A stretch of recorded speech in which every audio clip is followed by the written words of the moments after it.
नमस्कार मित्रांनो, ठरलं तर मग या मालिकेच्या आजच्या भागात आज आपण बघणार आहोत. पूर्णा आजी कल्पनाला म्हणत असते की ह्या मुलीमध्ये इतके दोष आहेत की विचारायलाच नको. पण काल हिने चोरी केली नव्हती हेही तितकंच खरं आहे. अस्मिता म्हणते की आता कशाला मध्ये विषय काढते पूर्णा आजी. पूर्णा आजी म्हणते की अस्मिता, तुला काल जे बोलायचं होतं ते बोलून झालंय. सुभेदारांच्या घरी कोणावरही असे विनाकारण आरोप झालेले मला नाही आवडणार, अगदी परक्या व्यक्तीवर सुद्धा नाही. आता मी जे काही केलं आहे ते माणुसकी म्हणून केलं आहे. ह्या फोडी तिला खायला सांग, नाहीतर त्या तशाच वाया जातील आणि अन्न वाया गेलेलं मला आवडत नाही. अर्थातच या मुलीला काही फरक पडणार नाही म्हणा. तेवढ्यातच सायली म्हणते की मी खाते पूर्णा आजी, मी अन्न नाही वाया जाऊ देणार. आणि या 2 फोडींमध्ये तुमचं प्रेम आहे, ते मी कसं काय वाया जाऊन देईल. आणि मग पूर्णा आजी रागाने तिथून निघून जाते. त्या मागोमाग अस्मिताही निघून जाते. माफ करा मित्रांनो, पण जर तुम्ही चॅनलवर नवीन असाल किंवा अजूनही चॅनलला जर सबस्क्राईब केलं नसेल तर प्लीज सबस्क्राईब करा आणि बेल आयकॉनवरही क्लिक करा. स्टार प्रवाहावरील सर्व मालिका तुम्हाला आमच्या चॅनलवर बघायला मिळतील. धन्यवाद. सायलीला मात्र खूपच आनंद झालेला असतो. अस्मिता पूर्णा आजीकडे येते आणि म्हणते की पूर्णा आजी, मला तर तुझं काही कळतच नाही. एकीकडे म्हणायचं मला ती सायली नजरेसमोर सुद्धा नको आहे आणि दुसरीकडे अशी वागतेस. तू सायलीला फळं का घाऊ घालतेस. मम्मा तुला म्हणत होती ना शेवटच्या 2 तू खा म्हणून, आणि तू खुशाल तिला त्या 2 फोडी दिल्यास. मला तर असं वाटतंय की तू हळूहळू तिला ॲक्सेप्ट करायला लागली आहेस. त्यावर पूर्णा आजी म्हणते की ते 7 जन्मीसुद्धा शक्य नाही. अस्मिता विचारते की मग आता तुझं प्रेम उतू का जात होतं. पूर्णा आजी म्हणते की कारण तू काल जे काही करून ठेवलं होतं ना ते मला निस्तरायचं होतं म्हणून केलं. तू आणि तन्वी इतक्या पोरकट असाल असं वाटलं नव्हतं ग मला. ही अशी चोरीची नाटकं करून ती मुलगी घराबाहेर जाणार होती, उलट तिची मान जास्त वर झाली आहे. अस्मिता म्हणते की मग म्हणून काय तिचं कौतुक करायची काही गरज नाही आहे ना. पूर्णा आजी म्हणते की गरज आहे. अस्मिता, एक गोष्ट लक्षात ठेव, ती मुलगी जेव्हा घराच्या बाहेर जाईल ना तेव्हा अगदी अपमानित होऊन गेली पाहिजे. म्हणजे घरातल्यांसोबत अर्जुनला सुद्धा असं वाटलं पाहिजे की ती मुलगी फार वाईट आहे. पण तिच्या वागण्यामुळे काय झालं, तुमचे दोष दिसले आणि तिचे गुण, आणि म्हणूनच मी आज तिच्याशी जरा बरी वागले. नाहीतर आपण तिला घराबाहेर काढू आणि सगळ्यांचा रोष ओढून घेऊ, आणि ते मला नको आहे अजिबात. अस्मिता म्हणते की मलाही ते नको आहे. ती सायली हिरोईन आणि मी विलन असं चित्र नको आहे मला. पूर्णा आजी म्हणते की हीच गोष्ट लक्षात ठेव, म्हणजे पुढच्या वेळी तुझं डोकं असं भलतीकडे चालणार नाही. आपण जेव्हा सायलीला इथे हाकलून देऊ ना तेव्हा तिला काडीचीही सिंपती मिळता कामा नये. इकडे कल्पना सायलीला म्हणत असते की बघितलं ना सायली, मी तुला म्हटलं होतं ना की पूर्णा आईचा राग काही जास्त वेळ टिकणार नाही. आज त्यांना थोडीशी का होईना तुझी काळजी वाटली ना, हळूहळू त्या तुला आपलं मानायला लागतील. सायली म्हणते की हो ना, त्या एक ना एक दिवस माझ्याशी नक्की चांगल्या बोलतील. सायली म्हणते की बरं आई, दुपारच्या स्वयंपाकाला आज मी फ्लावरची भाजी करते, आमटी कशी करायची ते तुम्ही मला सांगा. कल्पना मात्र काहीतरी विचारात असते.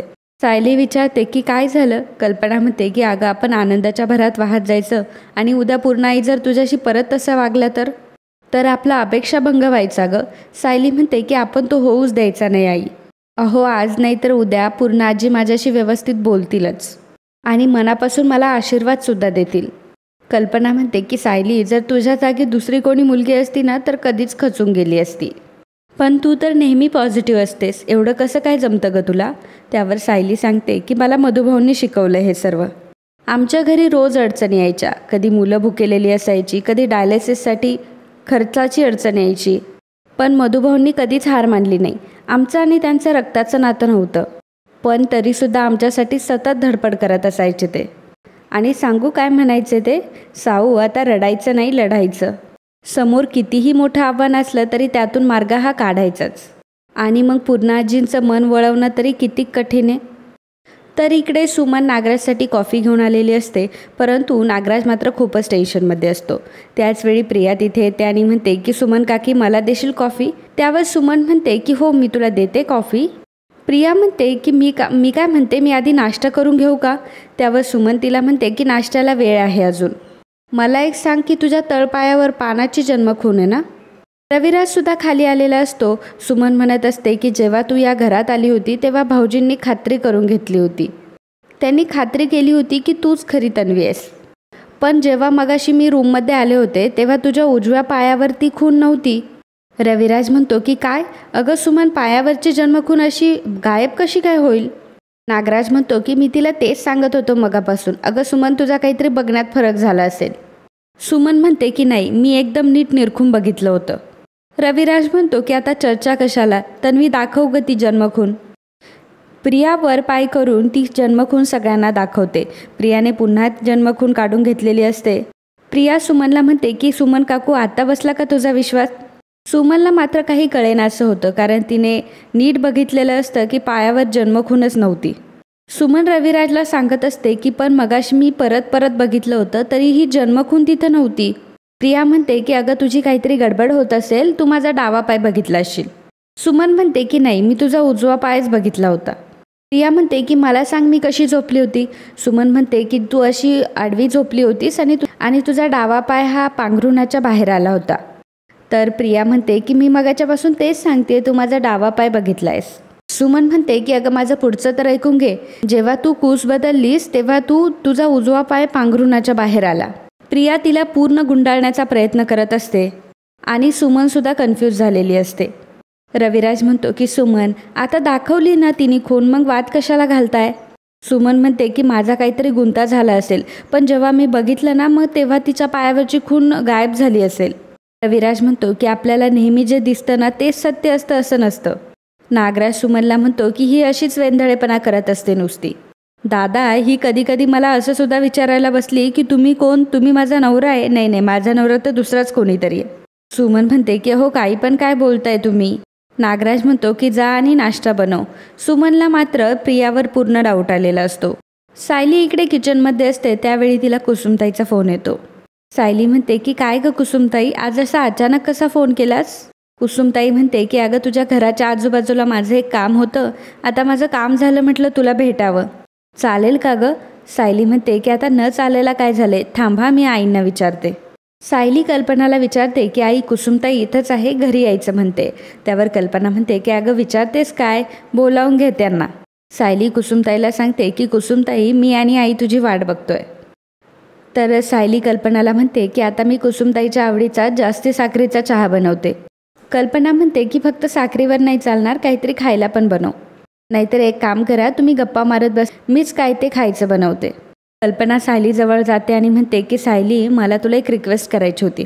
सायली म्हणते की पूर्णाजींच्या हाराबाबत जे काही घडलं ते कुसुमताईला सांगायचं नाही, तेच ना. तुम्ही नका काळजी करू आई, घरातल्या गोष्टी ह्या घरातच राहतील. मी माझ्या सासरचा मान सगळीकडे मिरवेल, पण ह्या अशा गोष्टी कधीच कोणाला कळू देणार नाही. कल्पना म्हणते की थँक्स बाळा, सगळ्या घरांमध्ये अगदी तुझ्यासारखी सून असायला हवी. तर इकडे प्रिया नागराजला म्हणत असते की सॉरी, मी नेहमी ती खून काढत असते, पण आज कशी विसरले काय माहिती. नागराज म्हणतो की उगाच सिन्सिअर असल्याची आव्हानं नकोस, मला माहिती आहे की 3-4 वेळा तू अशीच माती खाल्लेली असणार. प्रिया म्हणते की नाही हो, मी पहिल्यांदाच विसरले, पण आता मला जरा माझी डबल काळजी घ्यायला हवी. कारण कधी चुकून किल्लेदारने बघितलं की तिच्या लाडकी तन्वीच्या पायावर खूनच नाही आहे, तर तिथल्या तिथे मला घराबाहेर काढेल तो. प्रिया म्हणत असते की पण आज बरं झालं की तुम्ही मला आधी कळवलं, मी ती जन्मखून काढली आणि खाली आले. नाही म्हणजे तुमच्या बायकोने तुम्हाला सांगितलं एवढं बरं केलं, नाही तर जर तुम्हाला सांगितलं नसतं तर मध्येच कांगावा केला असता. म्हणजे नॉर्मली असंच करतात सर्वजण, पण तुमची बायको बावळट आहे ना. नागराज म्हणतो की गप्प बस हां प्रिया, तोड सांभाळून बोल. प्रिया म्हणते की अहो तुम्ही तर काय काय बोलत असता तिला. नागराज म्हणतो की मी वाटेल ते बोलेल, माझी बायको आहे ती, आणि तू का बोलतेस, तुझा काय संबंध. जिभेला आवर घालायचं, आम्ही जे काम सांगतो तेवढंच करायचं. प्रिया म्हणतो की तुम्ही जरा जास्तच चिडलात हा. नागराज म्हणतो की मी आज सुमनला बोललो ते फक्त तुला वाचवण्यासाठी. सुमन साधीभोळी असेल, तिला तुझ्यासारखे छक्के पंजे येत नसेल, पण ती मूर्ख नाही आहे. आणि तिला मूर्ख म्हणण्याच्या आधी स्वतःच्या पायाखाली काय जळतंय ते एकदा बघ. आज पकडली गेली नाहीस, पण पुढच्या वेळी पकडली जाऊ शकतेस, त्यामुळे जरा सावध राहा. तर इकडे कुसुमताई घरी आलेली असते. पूर्णाजी हॉलमध्येच बसलेली असते. कुसुमताई आल्यावर पूर्णाजी लगेच उठून तिथून निघून जाते.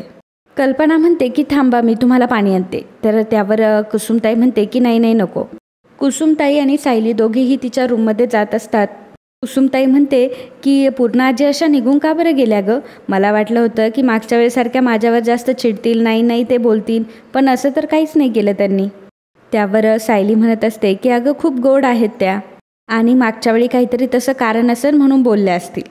कुसुमताई, अगं त्या माझ्यावर खूप माया करतात अगं. सायलीचं हे बोलणं कल्पनाने ऐकलेलं असतं आणि कल्पनाला खूप छान वाटत असतं. तर इकडे अर्जुन ऑफिसमध्ये एकटाच हसत असतो. चैतन्य तिथे येतो आणि म्हणतो की अरे माझ्याशी पण शेअर कर ना तुझा जोक. अर्जुन म्हणतो की जोक नाही रे, आज ॲक्च्युली मिसेस सायली माझं कौतुक करत होत्या. चैतन्य म्हणतो की सायलीने तुझं कौतुक केलं?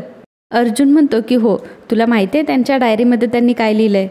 मी एका फ्रूटसारखा आहे, मी एक स्वीट आहे, and I am like a baby, म्हणजे कसं निरागस, आणि मी एकदम युनिक आहे, माझ्यासारखं दुसरं कोणीही नाही आहे, माझ्यासारखा फक्त मीच एक. चैतन्य हसायला लागतो. त्यावर अर्जुन विचारतो की काय झालं? चैतन्य म्हणतो की म्हणजे शेवटी तुझ्यासोबत राहून राहून मिसेस सायलींच्या डोक्यावर पण परिणाम झाला. नाहीतर अर्जुन तुझ्या बाबतीत कशाला कोण चांगलं लिहील? स्वीट लाईक अ फ्रूट हा तर एकदम भारी जोक होता. अर्जुन म्हणतो की झालं तुझं, त्यांना मी चांगलं वागताना दिसतो म्हणून त्यांनी एवढं लिहिलं आहे. मी माझ्या माणसांवर खूप प्रेम करतो. हे डायरीमध्ये लिहिलं आहे मिसेस सायलीने, हे काय खोटं आहे का? चैतन्य म्हणतो की नाही नाही, एकदम खरं आहे हे. अरे सायलीने तुला परफेक्ट ओळखलं आहे, तुला फळाची उपमा दिली आहे. मला तर हे कधी सुचूच शकत नाही. पण एक गोष्ट आहे हा, ज्या बाबतीत त्यांना मी ॲग्री करतो, तू खरंच बेबी आहेस. अर्जुन म्हणतो की झालं तुझं, आता बोलता बोलता परत माझी मस्करी करशील, त्यापेक्षा काम करूयात आपण. दोघंही काम करू लागतात आणि अचानकपणे दोघेही हसायला लागतात. त्यानंतर चैतन्य पुन्हा अर्जुनला चिडवत असतो की बेबी. अर्जुन देखील खूप हसत असतो. आणि मित्रांनो, आजचा हा भाग इथेच संपतो. पुढील भागात आपल्याला पाहायला मिळणार आहे सायली म्हणत असते की भरपूर दोष आहे कुसुमताई त्यांच्यात, पण माणूस आहेत ते, पण त्यांच्या गुणांचं पारडं त्यांच्या दोषांपेक्षा नक्कीच जड आहे. कुसुमताई म्हणते की जास्तच कौतुक करायला लागलीस ग तू त्याचं, तो तुला फार गुणी आणि प्रेमळ वाटतो ना, तसा नाही आहे तो. वाजवीपेक्षा जास्त मैत्री तुमच्या दोघांमध्ये होता कामा नये. तर इकडे गोरेबाई अर्जुनला म्हणतात की वात्सल्य आश्रम मर्डर केसमधली विलासची तुम्ही मला इन्फॉर्मेशन काढायला लावली होती. ते अन्नपूर्णा ट्रस्टमध्ये काम करायचे. हे ऐकून अर्जुनला आणि चैतन्याला दोघांनाही धक्का बसतो. अर्जुन म्हणतो की हे खोटं नक्कीच रविराज किल्लेदारने केलं असेल, म्हणजे आता ही इन्फॉर्मेशन त्याच्यापर्यंत तर पोहोचलीच असेल. तर मित्रांनो, असेच ठरलं तर मग या मालिकेचे अपकमिंग एपिसोड बघण्यासाठी आत्ताच आपल्या चॅनलला सबस्क्राईब करा. आणि आजचा हा भाग तुम्हाला आवडला असेल तर व्हिडिओला लाईक आणि कमेंट करायला अजिबात विसरू नका. धन्यवाद.